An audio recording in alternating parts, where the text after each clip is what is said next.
Take a deep breath. Hippopotomonstrosesquippedaliophobia. It requires 36 letters, 15 syllables, and a ridiculous amount of air just to get through it. If you ever come across this gargantuan string of letters, it is defined as the fear of long words, which means if you actually suffered from this condition, your doctor would trigger a panic attack simply by reading your diagnosis out loud. Why would the medical community name a phobia in a way that directly triggers the patient seeking help? Tracing the origin of this linguistic trap requires us to peel back the specific layers hidden within the word. The construction of these letters suggests a deliberate design, pointing back to a history far removed from a doctor's office. Let's start by chopping off that suffix. Phobia simply denotes an irrational fear. That leaves us with the chunky middle section, sesquipedalio. This part takes us back over 2 millennia to 1st century BCE Rome. There lived a famous Roman poet named Horace, and Horace had a very specific pet peeve about authors who tried to sound sophisticated by using overly complicated language. This manuscript shows the ancient Latin text Horace read. To insult pretentious authors, he deployed the phrase sesquipedalia verba. Sesqui translates to 1.5, and pedal is a foot. Horace mocked writers padding their work with words 1.5 feet long.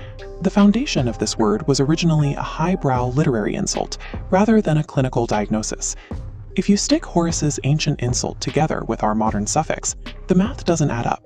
Sesquipedalio plus phobia yields a word only 21 letters long. We're still missing the mammoth 15-letter anomaly bolted to the front, hippopotomonstro. For that, we fast forward from ancient Rome all the way to the year 2000 and look to an American poet named Aimee Nezhukumatathil. She took Horace's perfectly functional 21-letter joke and deliberately grafted that monstrous extra prefix onto the very beginning. She didn't do it to classify a disease, she did it entirely for literary effect, borrowing from large concepts like hippopotamuses and monsters to make the physical shape of the word on the page look deeply intimidating. The word reached its final intimidating length through modern artificial enhancement, prioritizing visual bulk over natural linguistic growth. So you can let doctors off the hook. The medical community didn't design a diagnosis to torture their patients, because this isn't a genuine, recognized medical condition. It belongs to a very specific, very nerdy category of fake words. Take a look at another supposed condition, aibohphobia. That is the technical term for the fear of palindromes, and if you look closely, you'll notice it is, intentionally, spelled the exact same way forwards and backwards. Both of these terms are elaborate inside jokes. They were constructed by writers, poets, and linguists who wanted to have a little fun with their own medium.